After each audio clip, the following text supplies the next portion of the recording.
I want to start by acknowledging Senator Jeannie Hopkins Lucas. The third phase of the Carolina breast cancer study is named in her honor. She was the first African American woman senator in our state, where she focused most of her professional and political career on improving education for the people of North Carolina. She died from breast cancer in 2007 at the age of 71. She was a strong voice of support for cancer programs at UNC and throughout North Carolina, as well as a determined breast cancer advocate. Good morning. My name is Peter Samai. I was a graduate research assistant with the Carolina Breast Cancer Study while completing my PhD in cancer epidemiology at the UNC School of Public Health. My work here was a critical part of my growth and training as a scientist, but what I am most proud of, and the thing that I will carry with me as I go on in my career, was being part of the effort and care that goes into undertaking a study like the CBCS. It remains an invaluable experience, and I'm honored to be here speaking with you today. I'm going to begin with a brief overview and a little history of the study. The CBCS is still an ongoing study in North Carolina examining the causes of breast cancer. This work has helped doctors and researchers to understand and treat women with breast cancer better, and that's solely because of the participation of women like you. So thank you.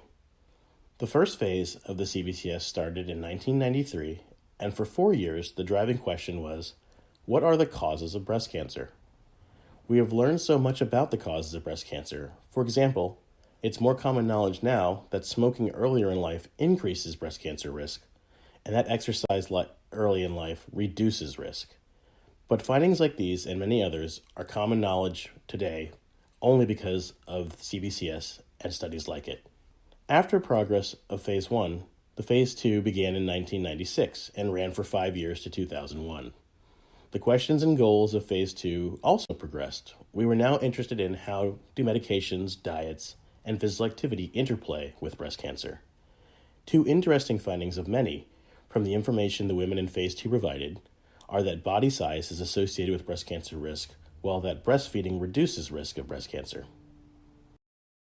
An important marquee overall finding from both Phases 1 and 2 is that breast cancer is not a single disease. We have identified that there are at least 4 different subtypes of breast cancer, and these subtypes tend to affect women in North Carolina differently. Looking at the pie chart, the less aggressive breast cancer subtypes are represented in the blue shades, while the more aggressive subtypes are displayed in the red shades. CBCS 1 and 2 found that the more aggressive breast cancer subtypes were more prevalent in younger African American women compared to older African American women and compared to white women of all ages. Our findings on subtypes is incredibly important as it helps tailor the treatment of different breast cancers. You'll get to hear more about this from our guest clinicians in the State of the Scientist presentation later today. And that brings us to Phase 3. We are learning more about the effectiveness of different types of treatments on different breast cancer subtypes. Understanding these differences by subtype can help doctors determine the best treatment option for the best possible outcome. Like Phases 1 and 2, Phase 3 is also driven by a question. Do women with the same type of breast cancer who receive the same treatment have the same outcomes? And, spoiler alert, we have learned that they are not the same. So now we want to know why that is. Why some people are doing well while others do not. We are finding each breast cancer diagnosis and treatment path is as unique as you are, and we are finding meaningful reasons why these differences in cancer diagnosis and treatment may exist. You and the women gathered around you today are providing that critical information addressing the health disparities and identifying ways to reduce breast cancer in the future. We began CBCS Phase 3 in 2008, and that previous question and collecting the information to answer it remains our focus today.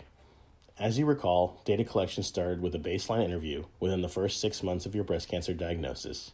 You invited us into your home and into your life. You probably remember reading the annual newsletters and participating in the telephone follow-up calls. You know, the one you got after the first year, then after the second year, then after the third year, then after the fourth year, and now, wow, we're at our 10th year of follow-up. So thank you to everyone here today. It is only because of your contributions to this research that we were able to keep this study going. You now have learned a little bit about the history and the goals of the Carolina Breast Cancer Study. Let me share a little bit more about you, those who make it possible. All of you here today are part of 3,000 women from North Carolina in 44 counties. Your ages ranged from 20 to 74 at the time of your diagnosis. Half of the women in the study are black and half are white, but there are women of other races participating too. You are mothers, sisters, daughters, grandmothers, partners, and wives. You are breadwinners working across all types of jobs, providing for your family and loved ones. You are volunteers and caregivers, helping care for others in various ways, and you are all survivors. The last thing I want you to know is that we are not just sitting on the information you've shared with us. There are doctors and scientists, researchers working together across the university and our cancer center and collaborating with people across the country and around the world, working with this data to learn as much as we can about breast cancer. And one example here is the treatment information you've provided shortly after your diagnosis. 98% of you had surgery, 18% of you had some type of chemotherapy before your surgery, while 87% of you had chemotherapy, endocrine therapy, or some other biologic therapy after surgery, and 72% of you experienced radiation during treatment. And the real good news is that 5 years after diagnosis, 88% of the women in this study show no evidence of disease. So again, that was a very quick overview. Yep. And you'll hear plenty more from Dr. Muss later, but I want to bring Sana up now she's already up here, to talk about some of the other exciting, important research that's being done with the information you guys have provided. Thank you.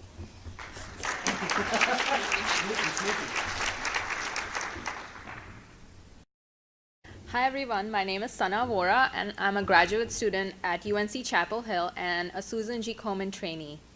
I currently work at the Carolina Breast Cancer Study, which has made me appreciate the care, effort, and planning that goes into conducting meaningful studies that could contribute to understanding of breast cancer.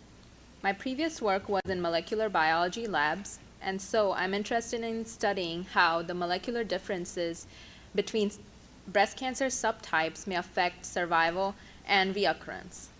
My goal during this part of the presentation is to tell you a little more about the information you provided and how it is being used by researchers in different parts of the U.S. The Carolina Breast Cancer Study is based in North Carolina, but all of you are part of something bigger. The work we do here helps researchers across the country and beyond better understand the issues of biology and access to care that affect women with breast cancer in North Carolina and around the world. In the next few slides, I'll show you some of the most recent highlights of this research. Dr. Ebony Butler and Humberto Prada looked at smoking and how it may affect cancer risk and long-term survival after a breast cancer diagnosis. They found that smoking may increase the risk of certain subtypes of breast cancer, but not others, and that smoking may also have a negative impact on long-term survival following a breast cancer diagnosis. They are now at NCI and San Diego State. Dr. Williams looked at how alcohol may affect breast cancer risk. Alcohol have been shown to be a risk factor for breast cancer in previous studies, but these studies did not have many black participants. CBCS data made it possible to examine this relationship among black women. It was found that similar to previous results, drinking 7 or more alcoholic beverages per week increases breast cancer risk among black and white women. We know that physical activity is associated with breast cancer risk and survival. The American Cancer Society recommends 150 minutes or more of moderate activity per week, such as domestic chores, gardening, brisk walking, for about 30 minutes for 5 days a week. Dr. Hare wanted to know if women with breast cancer are meeting these guidelines.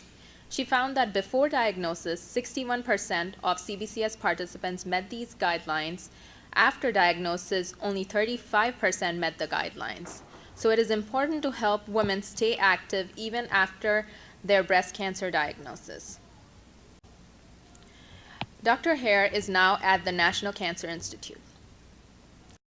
Samantha Pavanasaraja looked at interval breast cancers, which are breast cancers that are detected after negative mammogram and before the next scheduled screening mammogram.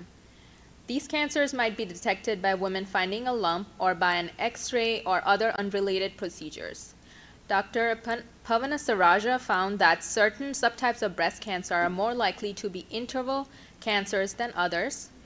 What we still do not know is how to better detect these subtypes and get women to treatment more quickly.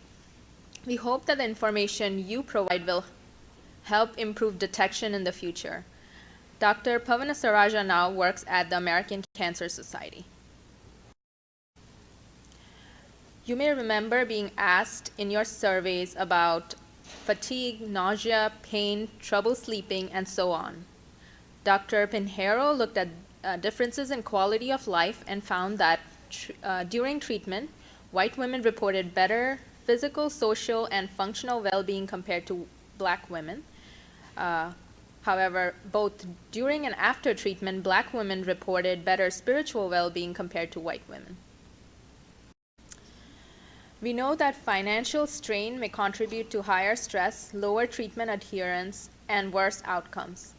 Dr. Stephanie Wheeler, a faculty member at UNC, found that 58% of black women and 39% of white women in CBCS reported adverse financial impact due to breast cancer diagnosis, including income loss, transportation barriers, job loss, financial barriers to care, and insurance loss. Dr. Sasha McGee examined access to care among our participants.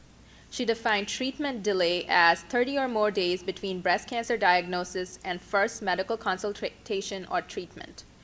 She found that women who reported a smaller household size, job loss, or had opted for immediate breast reconstruction surgery were more likely to experience treatment delays.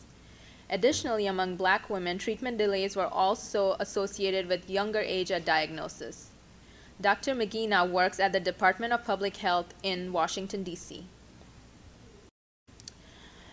We have many researchers who are still working with the data that you have provided. Some ongoing research includes investigations into the relationship between tumor biology and breast cancer survival, examining the relationship between diabetes and breast cancer prognosis, racial disparities in breast cancer, and lifestyle patterns and survival. You can also find more information and learn about recent findings on the CBCS website. All our publications are listed there. To conclude, we started with the study question, do women with the same type of breast cancer who receive the same treatment have the same outcomes? We now know that they do not, and we are also finding meaningful differences in the cancers and treatments that we once thought were the same. For example, not all ER-positive tumors are the same, and not all the same treatments that are being received in the same way or at the same time. We want to know why. The information you are providing will help answer this question and address health disparities in order to find ways to prevent and better treat breast cancer in the future. I would like to end with the ginkgo living tree, which was created from your input at the 2013 CBCS Special Gatherings. The ginkgo leaf is a symbol of the Carolina Breast Cancer Study. It was selected not only for its beautiful, graceful shape, but also because it is from a tree that does well under difficult conditions. This balance of beauty, strength, and persistence seems a fitting symbol for the women in our study. Thank you again for your participation in the Carolina Breast Cancer Study. We truly appreciate your time.